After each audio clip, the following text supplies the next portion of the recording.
Saúde a todos com a paz, bendita e gloriosa, nosso Deus e Salvador. Amém.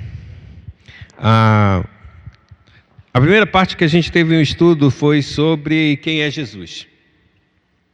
E dentro desse tema que a gente estudou, a gente percebeu uma coisa só, eu espero que tenham todos percebido.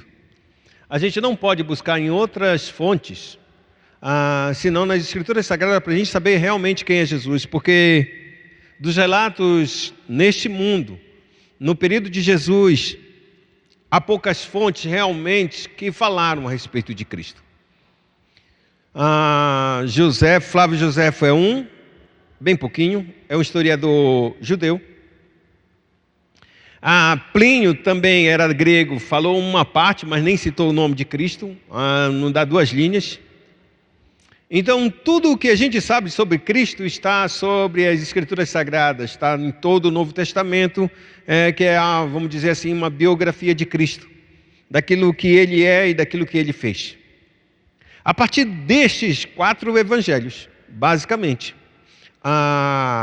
nós temos todas as gamas de conhecimento que o mundo tem a respeito de Cristo, seja a igreja, seja esse mundo. E o mundo em si, quando olha para os 4 evangelhos, basicamente, eles acreditam que, na verdade, Jesus pode até ter nascido, que Jesus nasceu, que Jesus morreu. Porém, eles não acreditam em todas as coisas que estão escritas nas Escrituras Sagradas, ou seja, todas as obras que Cristo fez, tipo multiplicação dos pães, andar sobre as águas, ressuscitar Lázaro, ou qualquer outro dos mortos. Eles não acreditam nisso e nem acreditam em todas as palavras que Jesus está sendo registrado nas Sagradas Escrituras. E a gente sempre faz essa pergunta a todos aqueles que investigam as Escrituras e pensam delas aquilo que é verdade e aquilo que eles consideram como se fosse mito, como se fosse uma extrapolação da imaginação da crença cristã. E a pergunta sempre é dita: o que você separa, qual é o critério que você faz dizer que essa parte é Bíblia ou é palavra de Deus e é verdadeira, e qual é essa outra parte dentro desse mesmo livro, ou talvez no mesmo capítulo, que não seja a palavra de Deus? Eles nunca conseguem dizer como eles escolhem o que é verdade e o que é mentira dentro de uma só, do mesmo livro. Então a gente começa a perceber que são recursos que a gente vai dizer que são os recursos subjetivos, ou seja, conforme o gosto das pessoas. E é assim que a gente tem, de maneira que a gente vê as Sagradas Escrituras como o norte da nossa vida para entender quem é a pessoa de Jesus, suas obras, as profecias que diziam ou dizem a respeito a Cristo e que Ele veio a cumprir. Tudo a gente parte do pressuposto que a palavra de Deus é absoluta, é soberana, é, dentro da teologia, que a gente chama de inerrante. Então agora a gente tem que entrar verdadeiramente dentro desse texto, chamado Como Posso Crer na Bíblia? Porque depois que a gente falou a respeito de Cristo, de quem Ele é, e a gente não citou outras fontes, apenas a Escritura Sagrada, desde o seu nascimento, as profecias que tinham a respeito dele, o seu batismo, o seu sofrimento, ou o seu ministério, o seu sofrimento, sua ressurreição e sua ascensão, todos esses períodos da vida de Cristo, ou seja, esses eventos que aconteceram na pessoa de Cristo, a gente olhou para as Sagradas Escrituras. E então, muitas pessoas, e não é comum, não é diferente, ou melhor dizendo, não é raro de se ouvir pessoas que dizem: mas a Bíblia foi escrita por homens. Ela escolheu e os homens selecionaram o que eles deveriam fazer com que os homens acreditassem. Então, surge uma pergunta para nós, e é essa pergunta que nós iremos estudar nessa manhã e no decorrer desses domingos. Como posso crer na Bíblia? Parece uma pergunta fácil para nós, mas não é uma pergunta fácil.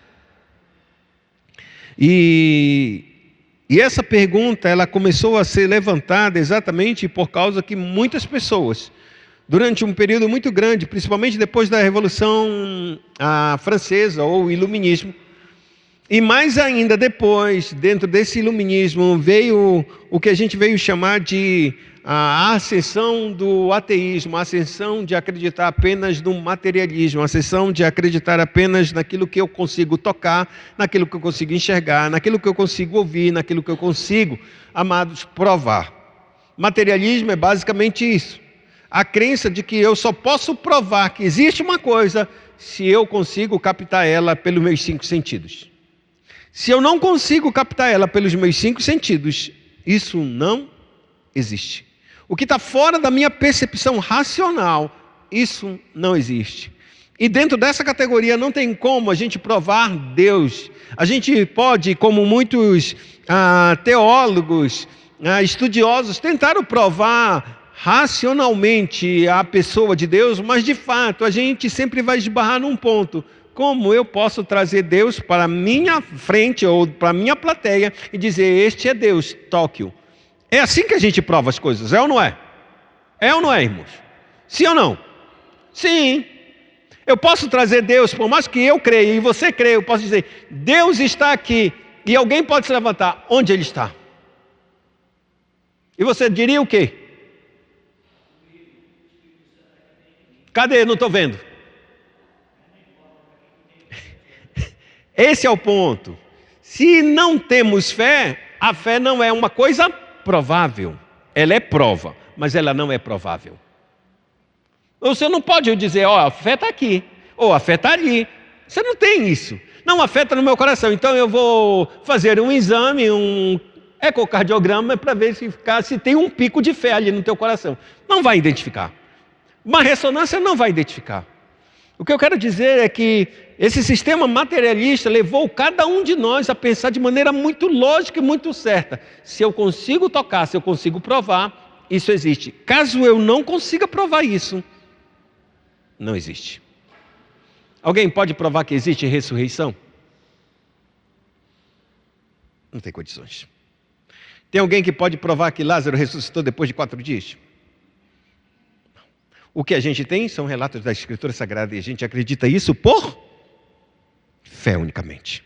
Porque eu e nem você estávamos há mais de 2000 anos atrás vendo Cristo morrer ou Lázaro e sendo ressuscitado. Se nós tivéssemos visto, a gente poderia dizer, eu vi esse homem, estava morto e realmente ele reviveu. Eu estava na hora quando abriram o túmulo e estava fedendo esse corpo. Eu estava na hora quando eu embalsamei, prepararam tudinho para colocar ele. Eu estava lá. Eu estava lá antes, quando ele adoeceu e mandaram Jesus buscar ele. Quando Jesus voltou, ele já estava morto há 4 dias. Jesus não se importou com ele.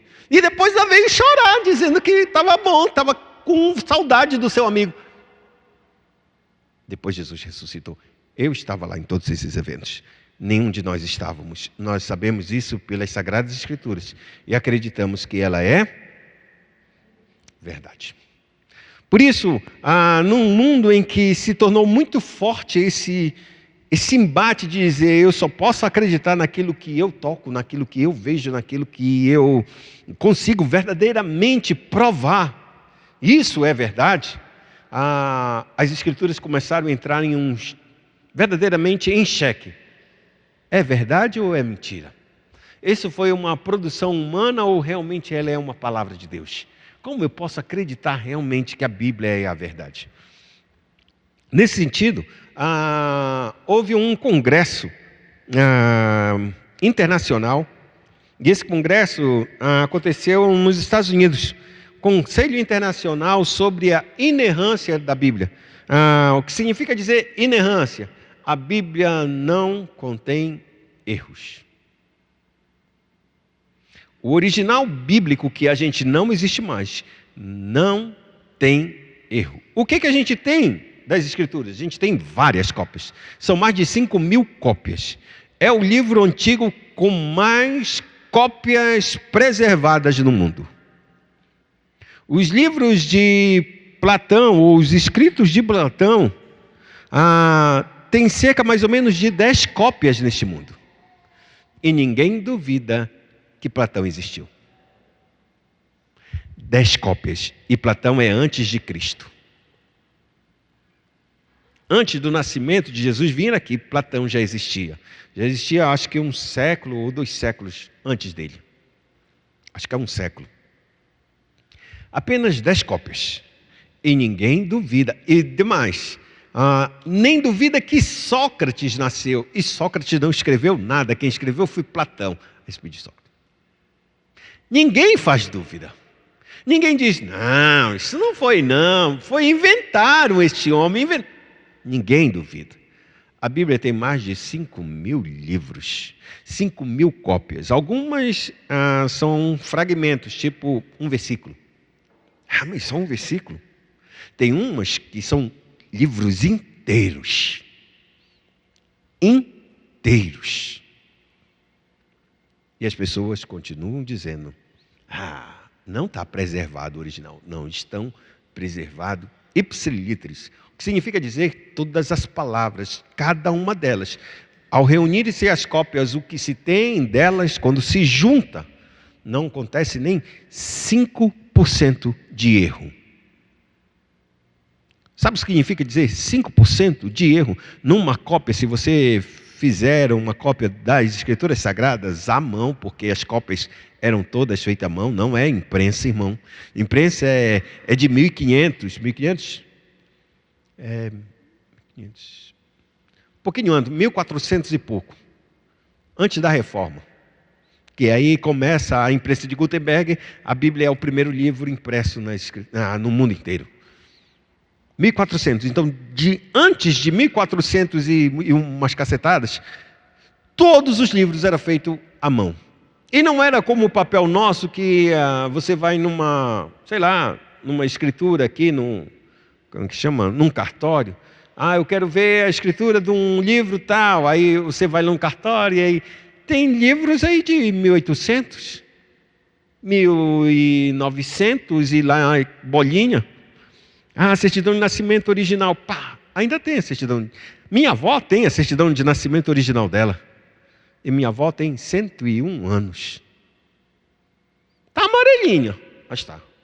No tempo das Escrituras Sagradas, do início dela, por volta até no ano 10º, ou seja, 10.000 anos depois de Cristo, as cópias não duravam 3 meses. Devido ao manuseio delas, você pode pegar. Se você comprou uma Bíblia e você lê a Bíblia constantemente, diariamente, o que é que vai acontecer com a tua Bíblia? Ela começa a ficar inchada, não vai ficar inchada? Ela não vai ficar amarela? Ela não vai começar a desbotar? Não acontece tudo isso? E a gente está com um papel perfeito, bom pra caramba. Bom demais.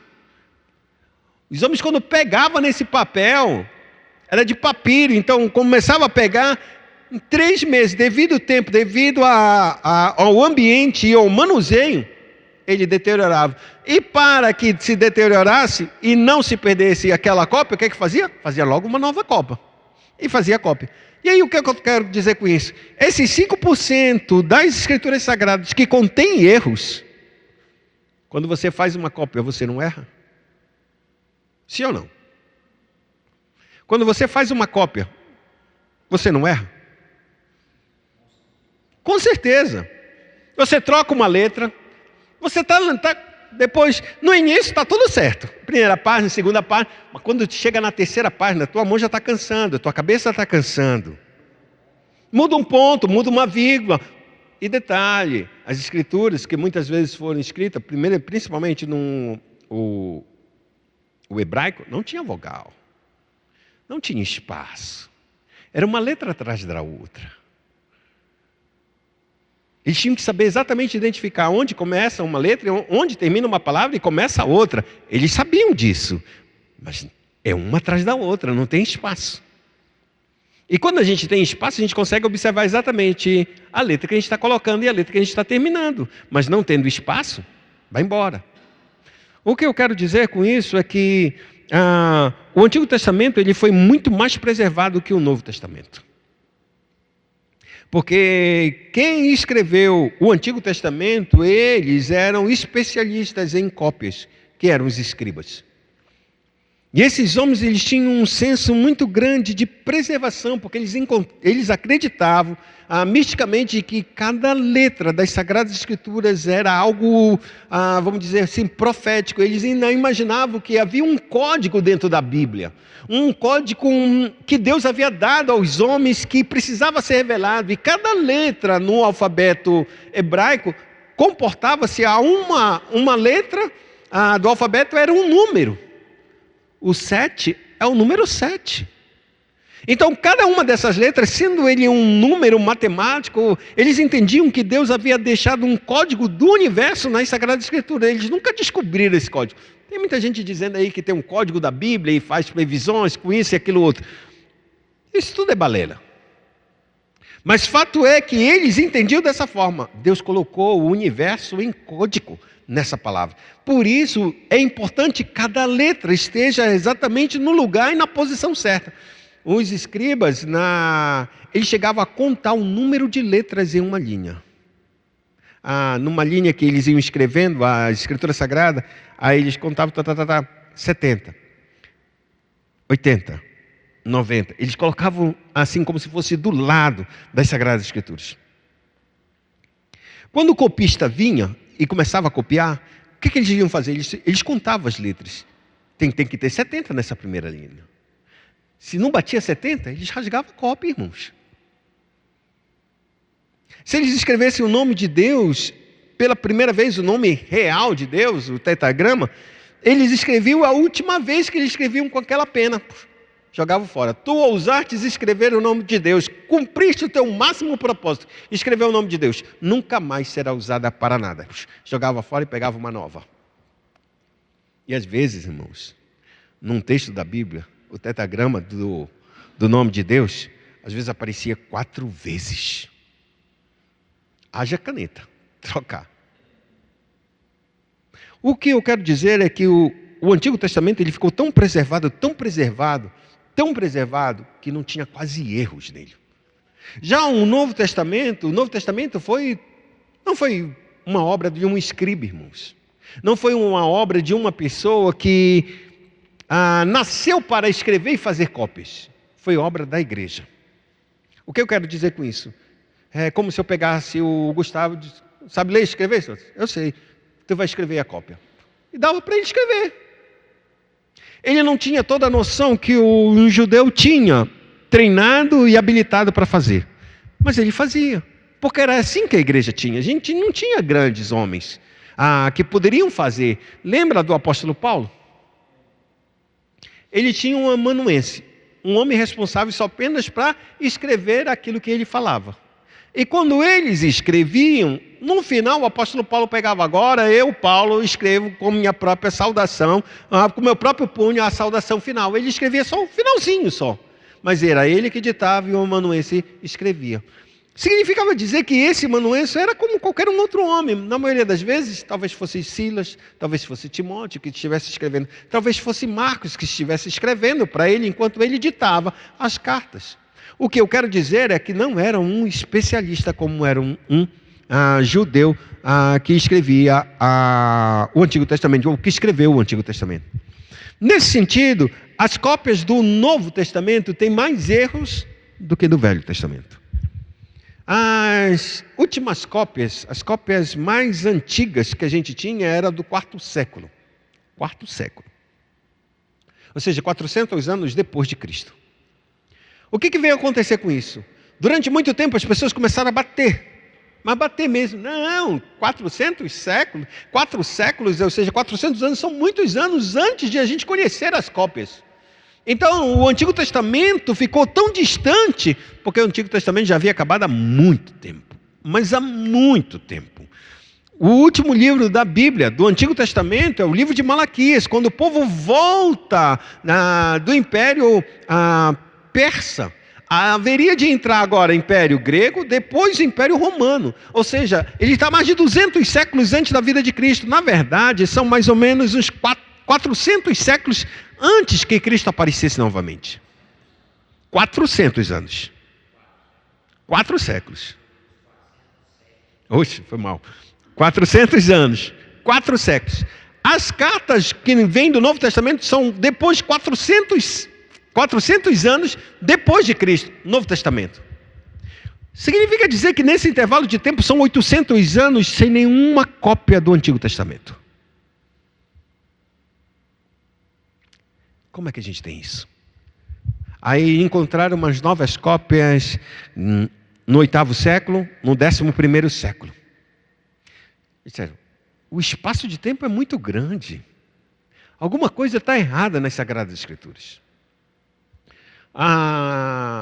No século passado, 1928 mais ou menos, havia um beduíno, um rapaz, um jovem pastor, que estava apacentando os seus rebanhos nas colinas ali de Qumran, que é a região da Palestina. E ele pegou uma pedra e jogou, brincando, jogou uma pedra para dentro de uma caverna. E a pedra, quando atingiu essa caverna, quebrou um pote. Aí ele ficou, não pode acontecer isso daí. É uma caverna, não pode quebrar pote. Então ele resolveu subir. Subiu uma montanha e entrou na caverna que ele jogou. Quando ele entrou nessa caverna, encontrou esses potes, mas um monte de pote de barro. Sabe o que tinha lá dentro? Os rolos do Mar Morto. E o que é que tinha nesses rolos? Uma comunidade que a gente chama de comunidade de essênios, que não havia pessoas mais lá. Eles, no período em que Israel ia ser destruída e que foi perseguida, eles se retiraram de Jerusalém e começaram a habitar nas cavernas.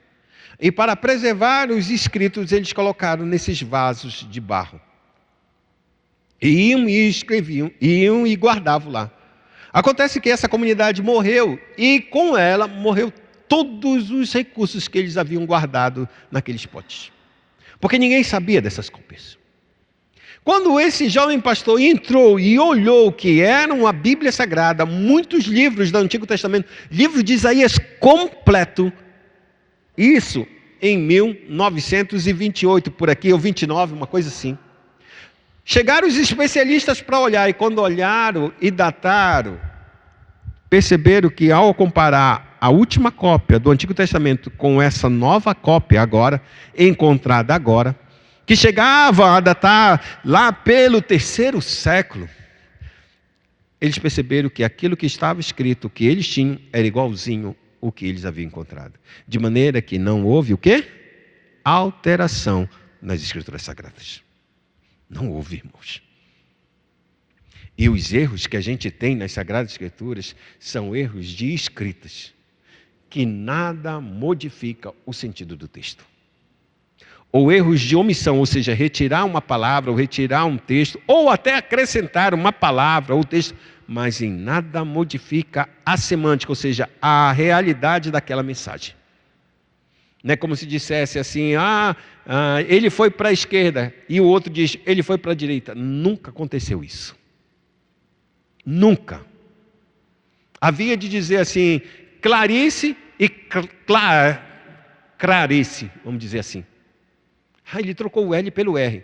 Estou dando de uma maneira, exemplo só, como deveria ter acontecido. São essas coisas que acontecem. Ou um ponto ou é uma vírgula. São erros tão pequenos, tão básicos, mas ainda assim, as pessoas estão dizendo que a Escritura Sagrada houve alteração. Mesmo com as provas mais contundentes que a gente tem. O que eu posso dizer com isso?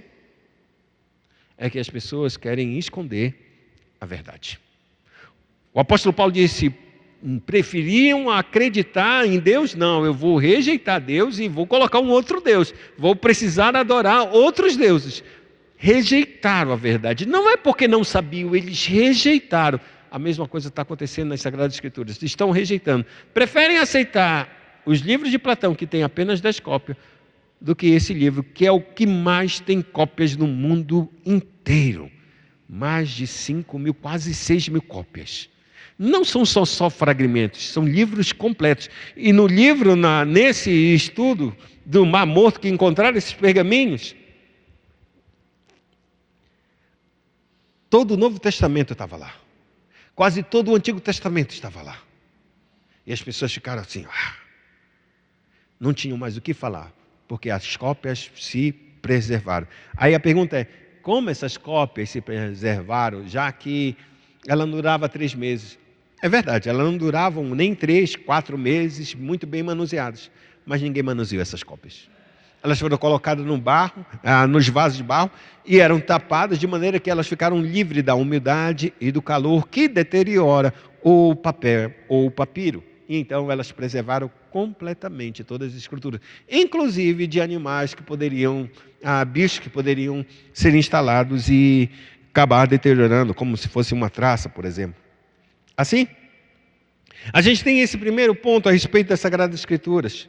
E quando esse Conselho Internacional sobre a inerrância da Bíblia, ou seja, começaram a se levantar que a Bíblia tinha muitos erros e eram muitas falhas mesmo. Havia muita misticismo e crendice nas Escrituras Sagradas para inventar um Jesus que nunca existiu. Esse Conselho Internacional reuniu, vamos dizer assim, a gama de toda a cristandade, católicos, protestantes, coptas, a Igreja Ortodoxa da Etiópia, e assim foi vamos dizer assim, a cúpula de todo o cristianismo foram reunidas nesse conselho para determinar uma única coisa: a doutrina da inerrância bíblica como um elemento essencial à autoridade da igreja. Ou seja, a autoridade da igreja, ela só existe por causa da Escritura. Se a gente considerar que a Escritura tem erros, a autoridade da igreja também cai juntamente com ela. A autoridade da igreja, a igreja só tem posição de voz, vamos colocar assim, e força para declarar, porque ela tem um livro que é sobre todas as coisas. Um livro perfeito e inerrante. Então, mas com um choque, com um embate tão forte, a igreja começou a estudar e aí começou a formar esse conselho que vai desde 1977 até 87, se juntou para tentar dar uma resposta fundamentada, de maneira clara e verdadeira, ao mesmo tempo uma negação contra tudo aquilo que eram movimentos eclesiásticos, não eram nem movimentos de fora, movimentos dentro da própria igreja que discutiam que a Bíblia estava errada e que você talvez tenha ouvido dizer: a Bíblia contém a palavra de Deus, não é a palavra de Deus. Eu ouvi isso quando eu era pentecostal. E quando eu ouvi isso, é porque talvez tenha sido o homem que tenha falado, né? Assim, uma parte, né? Tipo, o Balaão, ou alguém que fala mentira, então né? Não é o homem. Então o homem não é Deus. Então se não é Deus, está certo. Então ela contém, porque é Deus que está falando uma parte e outras pessoas que estão falando. Normal isso. E eu entendi assim, de maneira muito ingênua e burra, vamos dizer assim. Ignorante. Só que isso tem um problema muito sério. Muito sério. Porque nem tudo Deus fala diretamente, correto? Na Escritura Sagrada? Vou mostrar para vocês. Gênesis é Deus que está falando, concorda comigo? Quando Deus está falando com Moisés na sarça, é Deus falando com Moisés. A partir de então, Deus começa a falar com o povo também nos 10 mandamentos, certo? Mas tem outras partes que não é Deus que está falando diretamente, é Deus que está trazendo para o povo e Moisés está dizendo para eles. Ou outras histórias, como a história, vamos dizer assim, daquela concubina. Que o levita foi para lá, e aí ele se separou da concubina dele, aí ele foi buscar a concubina, isso no livro de Juízes, e aí ele retorna, quando ele para na cidade de Benjamim, os benjamitas olham, ele é recebido por um senhor para sua casa, aí os benjamitas se juntam à porta dele e pedem para que tirem a mulher.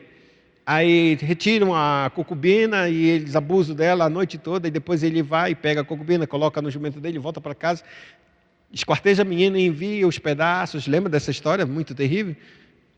Me diz, onde Deus está nessa história? Deus está falando nessa história, vamos dizer assim? Alguma parte? Não tem Deus. Ele está contando uma história. Quando a gente diz que a Bíblia contém a palavra de Deus, significa dizer que eu só tomo aquela parte que Deus falou. Tudo que Deus não falou, não é Bíblia. O livro de Esther fala alguma vez Deus?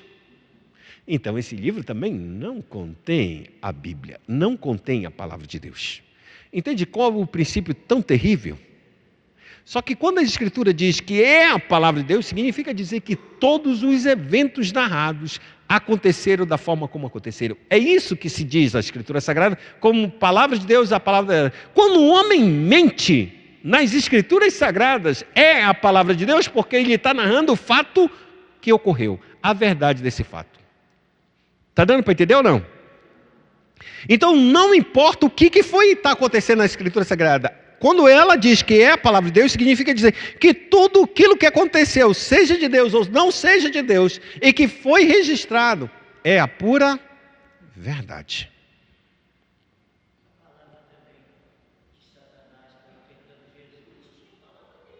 Tinha.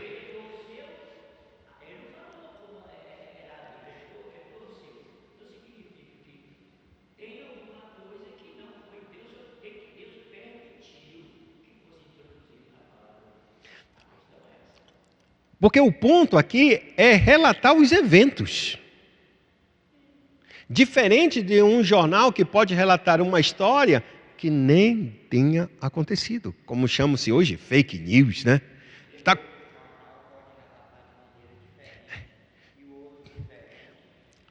O que eu fato é que isso aconteceu da forma como está sendo registrado. É esse que é o ponto da Escritura Sagrada, como ela é dita, a verdade. Ele não cometeu nenhum pecado, não cometeu nenhum erro dos homens, ele colocou tudo que deveria colocar. Porque para mostrar exatamente quem é o homem e o que Deus faz com este mesmo homem, segundo a sua fidelidade, graça, misericórdia e justiça. Deus está revelando isso, para que nós pudéssemos acreditar nessas Escrituras. Como eu posso crer se só aparecem coisas boas? Por isso que eu gosto muito, ou melhor dizendo, não gosto muito de alguns filmes que a gente chama de filmes triunfantes. Embora a gente goste do filme, mas é um filme que, se você começar a perceber toda a linha de sequência dele, tipo, quem já viu Desafiando os Gigantes aqui? Já viu? Levanta a mão bem alta aí. Quem já viu Desafiando os Gigantes? Não é um filme muito bacana? Dá até para chorar, não dá? Desafiando os Gigantes. Aí, Quarto de Guerra. Aí tem um monte, tem uns outros, tudo é do mesmo nível, não é não? Tudo é triunfalista. Isso significa dizer que quando você olha para uma situação dessa, vai acontecer isso na tua casa, vai acontecer isso na tua vida, vai acontecer isso na tua igreja, vai acontecer tudo isso, ou seja, você persevera e vai dar tudo certo como dá certo todas as coisas nesses filmes. É assim ou não é? No filme não é assim? Então dá a entender que se a gente for fiel e caminhar com Deus, tudo vai dar certo conosco nessa terra. E a Escritura não aponta isso. E esses são os erros de um filme que se coloca isso. Quando eu olho para as Sagradas Escrituras e coloco elas só coisas boas e não coloco nenhuma coisa ruim, nenhum ponto ruim, como se eu estivesse dizendo, eu vou escrever um livro e não vou colocar nenhum tipo de erro, só coisa boa, porque eu sou Deus, então eu só tenho que trazer um filme perfeito, aliás, um livro perfeito. Deus não fez isso. Ele poderia fazer sendo ele perfeito. Não fez, irmãos. Não tem nada de perfeição. A perfeição está em mostrar a realidade nua e crua do nosso pecado, da nossa miséria e de um Deus misericordioso que está procurando esse homem para transformá-lo. E trouxe toda a força desse pecado sobre a vida de Cristo. E ele mostrou quem esse Cristo é, de maneira perfeita, mas que recebeu o nosso pecado. O que eu quero dizer com isso é que quando eu olho filmes como esse e assisto filmes como esses, ele destoa das Sagradas Escrituras.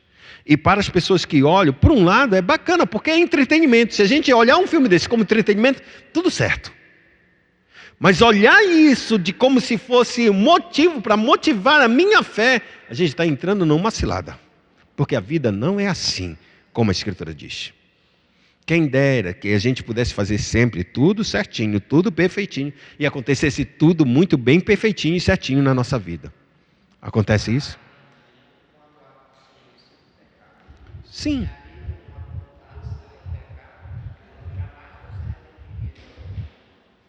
Então, pensando dessa forma, as pessoas começam a lidar. Então, esse conselho, ele começou a decidir exatamente isso, de maneira que eles pudessem exaltar a inerrância das Escrituras e negar todo tipo de argumento contra essa inerrância. Porque se a gente considerar que a Escritura tem erro, aonde está o certo das Escrituras? Quem decide o que está certo e o que está errado dentro das Escrituras? Sou eu? É você? É outra pessoa? Mas se a gente considera que Deus, sendo santo e perfeito e preservou por sua própria graça e misericórdia e poder essa palavra, então a nossa autoridade provém exatamente do próprio Deus, e Deus concedeu essa palavra como autoridade suprema para nossas vidas nos dirigir neste mundo. Dessa forma, eles desenvolveram o que a gente chama de um preâmbulo, uma declaração breve, os 19 artigos de afirmação e negação e a exposição mais ampla desses artigos. O que a gente vai fazer é o estudo, basicamente, desses artigos de afirmação e negação a respeito da inerrância das Sagradas Escrituras. E é assim... Oi? Não, 1977, da nossa era, basicamente. 2 anos depois de eu nasci. Começou isso. Por quê? Porque estava tão forte, não vindo de mundo, mas da própria igreja, dizendo exatamente, vocês estão sabendo, igreja presbiteriana, linha independente, agora aprova casamentos gays, pastores gays, e assim sucessivamente. É uma outra linha da igreja presbiteriana, que não tem nada a ver com a gente. A anglicana, que era igrejas históricas e vindo da reforma, também já aceita bispos gays, lésbicas, como seus líderes. Parte da igreja metodista não acredita mais nos milagres de Cristo, nas palavras que estão sendo escritas dizendo que Jesus ressuscitou ou que ele andou. Parte da igreja metodista já diz isso. Que a gente chama de liberalismo teológico. Nunca mais acredita naquilo que não pode ser provado, não acreditam mais. Irmãos, isso não aconteceu agora, isso aconteceu desde o século, vamos dizer assim, século XIX, teve um boom a respeito disso. E muitas igrejas que eram consideradas históricas começaram a patinar nisso e não acreditar mais nisso e colocar outras coisas. Então, por isso, por volta dessa década de 70, se levantou esse conselho, não foi o conselho da igreja presbiteriana ou da igreja, foi o conselho de todas as igrejas. Tem ramos da igreja católica que não acredita nas Sagradas Escrituras. Mas, poxa, a igreja católica acredita na Escritura. Mas existe uma ala da igreja católica que não acredita nos milagres de Cristo. Assim como existem áreas da nossa igreja protestante que não acredita. Então se uniu todas a cristandade, vamos colocar assim, toda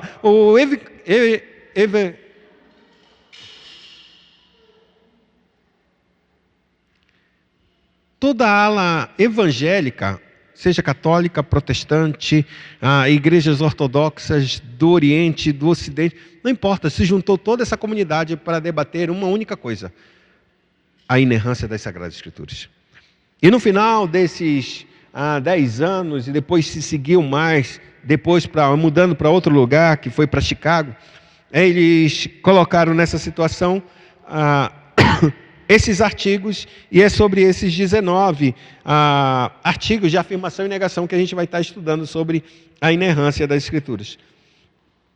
E que depois de 1 ano, 2 anos, vieram para serem reformulados ou editados para ver se alguma coisa havia sido errada. E aí eles disseram que não vamos fazer nenhum tipo de alteração, mas vamos fazer um comentário sobre cada um desses artigos para que melhor fosse elucidada as questões que a gente aborda nesse texto ou nesses artigos. E o primeiro artigo que a gente tem é a Bíblia e a autoridade das Sagradas Escrituras. E a declaração de Chicago, ela diz claramente assim: a autoridade das Escrituras é um assunto crucial para a igreja nesta e em toda a época. Mas a autoridade não permanece sozinha. Não pode permanecer sozinha, como mostra a declaração. A autoridade da Bíblia está baseada no fato de que ela é a palavra de Deus escrita. Visto que a Bíblia é a palavra de Deus e que o Deus da Bíblia é a verdade e fala a verdade, a autoridade da Bíblia está ligada à inerrância. Ou seja, se a Bíblia é a palavra de Deus e se Deus é o Deus que fala a verdade, ele jamais poderia produzir um escrito que fosse uma mentira, que houvesse engano, que houvesse inverdade, que cometesse erros. Então, se a gente considerar que as Escrituras têm erro, logicamente ela não pode ser produzida por um Deus da verdade, porque o Deus da verdade não comete erros. Logo, a autoridade da Escritura está subordinada a um Deus que verdadeiramente é a verdade. E só um Deus da verdade pode produzir um escrito verdade absoluta. E se a gente coloca em xeque essa verdade, a gente não está colocando em xeque, está colocando em xeque o próprio caráter de Deus e o poder que Ele tem de preservar todas as coisas. Se Ele não é capaz de preservar um livro, como Ele vai preservar a minha vida, a sua vida e este mundo inteiro? Ele não terá poder para fazer isso. De maneira que a gente tem que dizer claramente que a Escritura não tem em nenhuma parte, como alguns teólogos dizem, mas ela é totalmente, verdadeiramente perfeita e inerrante nas Sagradas Escrituras. O artigo 1º ele diz assim, que afirmamos que as Escrituras Sagradas devem ser recebidas como palavra de Deus plena de autoridade. Negamos que as Escrituras recebam sua autoridade da igreja, da tradição ou de qualquer outra fonte humana. A primeira coisa que a gente olha nesse artigo é, afirmamos o quê? Que as Escrituras Sagradas devem ser recebidas como a palavra de Deus plena de autoridade. Sabe qual é o destaque dessa primeira afirmação? Que nós devemos receber. Isso faz sentido para ti?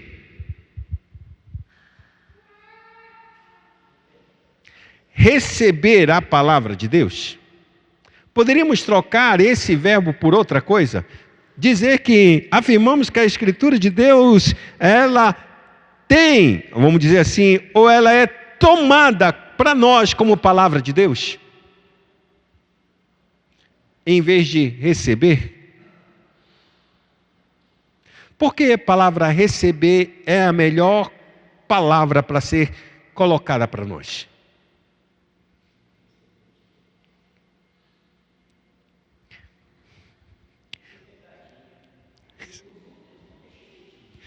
Não, mas isso é...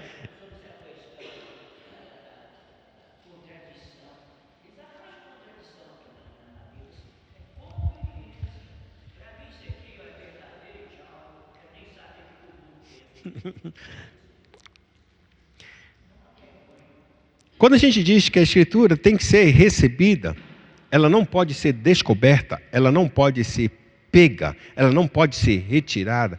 Isso tira de mim, de você, a capacidade de determinar o que ela é verdade e o que ela é mentira. É como se eu te entregasse o celular.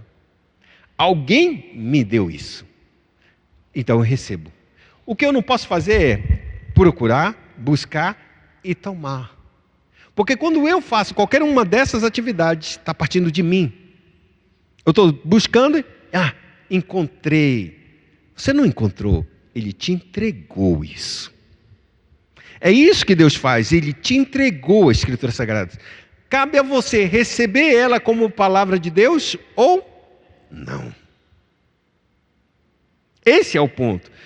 Eu posso estar pregando, qualquer outra pessoa pode estar pregando, inclusive Cristo. Se Cristo estivesse aqui e estivesse pregando, você só tem uma opção. Ou você recebe dele como palavra de Deus, ou recebe dele como palavra de homem.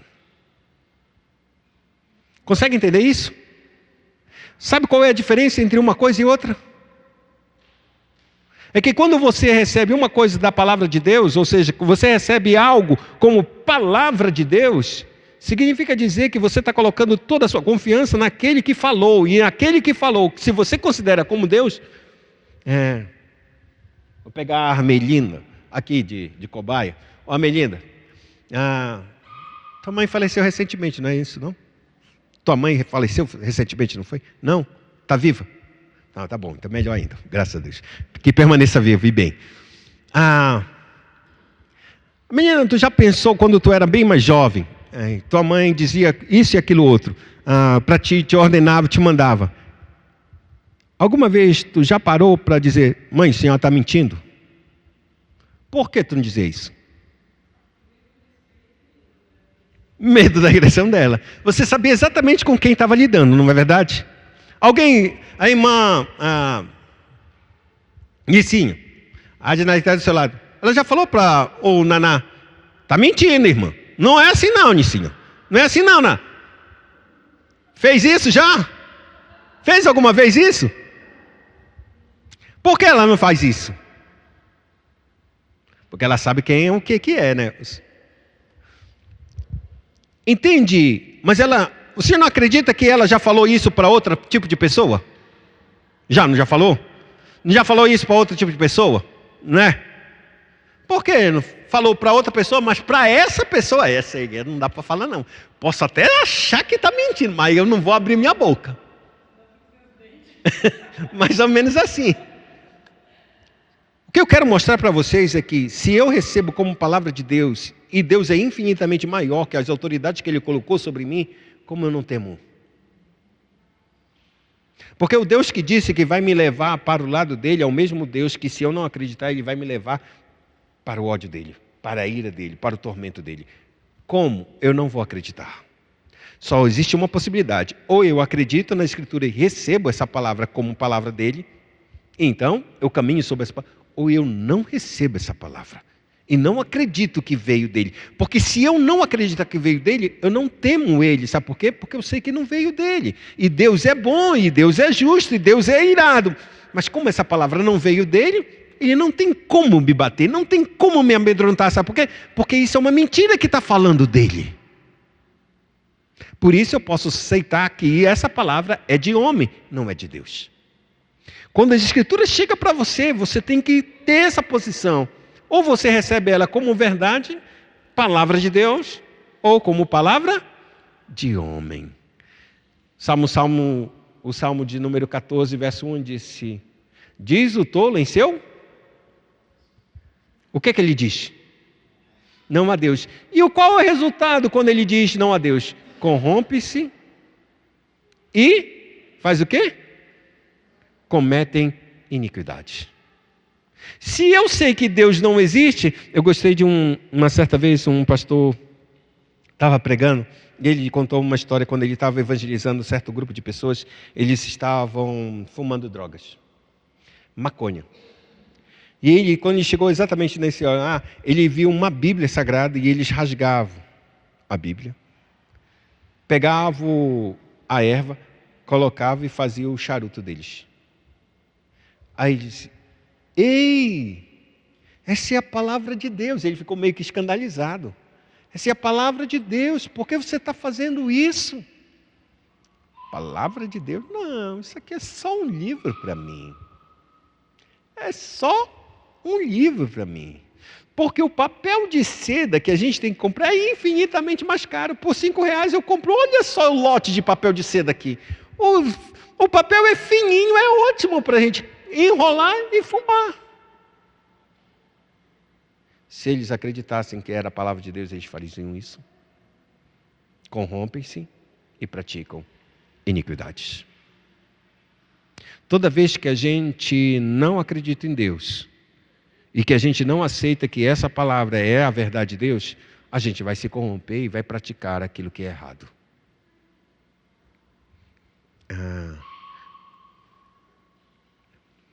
Quantos já tiveram vontade de matar uma pessoa aqui? Levanta a mão aí. Quantos já tiveram vontade de matar uma pessoa aqui? Matar. Graças a Deus. Já tive. E não é fácil não. Mas o que você faz para você não fazer aquilo que está muito fervendo no teu coração? Não, mas o que você faz? O que está acontecendo para você impedir de fazer aquilo que está no teu coração para fazer? É o temor a Deus, irmãos. Você pensou, não, Deus tem que me segurar. A gente olha, pensa e Deus vai abrandando nosso coração e a gente se retira. Às vezes não é matar, talvez, às vezes é praticar uma vingança, fazer um mal como essa pessoa aqui, sem que ela nem saiba que eu fiz isso. Espírito de vingança muito forte. Então a gente freia nosso coração e deixa isso para lá, isso não vem da parte de Deus. Você comprou a arma? Mantenha ela lá. Não, sim. Mas Deus é bom. Deus é bom. Esse é o ponto, irmãos. Quando a gente acredita nas Escrituras Sagradas e acredita no temor de Deus, a gente olha para essa palavra e olha o Deus que falou e as recompensas que Ele nos dá e também o castigo que nos é reservado se a gente não acreditá-la. E é por causa disso que a gente freia o nosso coração. Não é nem pelas bênçãos, irmão, é pelo castigo. São essas duas coisas que caminham no nosso coração. Tanto as recompensas para viver com Deus, quanto o castigo que Ele nos promete, se nós agirmos de maneira errada.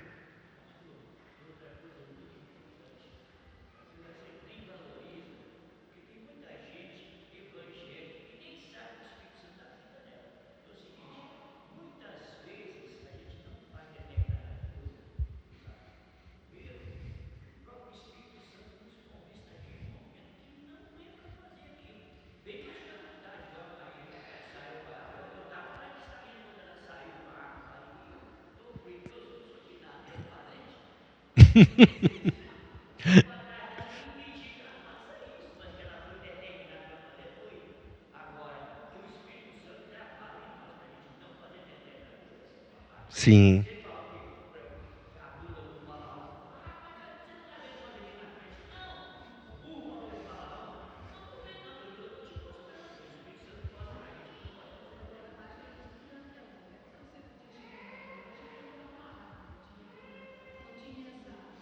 Sim, requisitos todos hoje, né?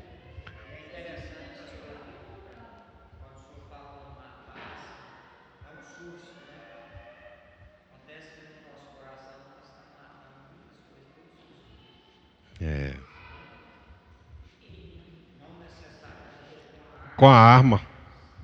A gente faz isso com a boca, com nossas atitudes de maneira veladas, que ninguém consegue perceber, mas a gente está por trás daquilo. Mas o fato é que quando ele afirma que as Escrituras devem ser recebidas como uma palavra de Deus, plena de autoridade, é assim que a gente está dizendo. A gente olha para a Escritura e diz, o mesmo Deus que está nos prometendo andar com Ele, viver com Ele para sempre, em harmonia, é o mesmo Deus que vai nos lançar no inferno, irmãos, se nós não acreditarmos nele. Porque Ele nos deu a vida em Cristo Jesus por ter morrido por nós. Ele entregou, e se Ele não poupou o seu Filho, vai me poupar por não acreditar na única chance que eu tenho de ser salvo? Não vai poupar, irmãos. Não vai poupar. Mas Ele fará de tudo para sempre estarmos conosco e nos livrar das nossas inclinações tão perversas e malignas. Por hora eu vou ficar por aqui, depois a gente continua de novo na segunda parte, que é negamos que a Escritura Sagrada negamos que a Escritura Sagrada receba a sua autoridade da igreja, da tradição ou de qualquer outra fonte humana. Ela provém apenas do próprio Deus. Mas isso a gente vai estudar na próxima semana. Incline sua cabeça, oremos ao Senhor. Pai querido, nós te agradecemos nesta manhã, porque nós temos uma palavra, Senhor, e é a tua palavra. É por meio dela que nós nos reunimos em torno dela para ouvir a tua voz, conhecer a tua vontade, saber verdadeiramente que tu nos ama e que tu entregaste também, sendo justo e verdadeiro, o teu próprio Filho para morrer por nossos pecados. Mas sendo tu justo e verdadeiro, também ressuscitaste Ele para declarar que Ele morreu em substituição, pois Ele mesmo não havia cometido qualquer tipo de engano, falha ou pecado. E agora, Senhor, por meio dessa mesma Escritura, é-nos anunciado que esse Cristo havia sido prometido antes mesmo dele vir nascer entre nós.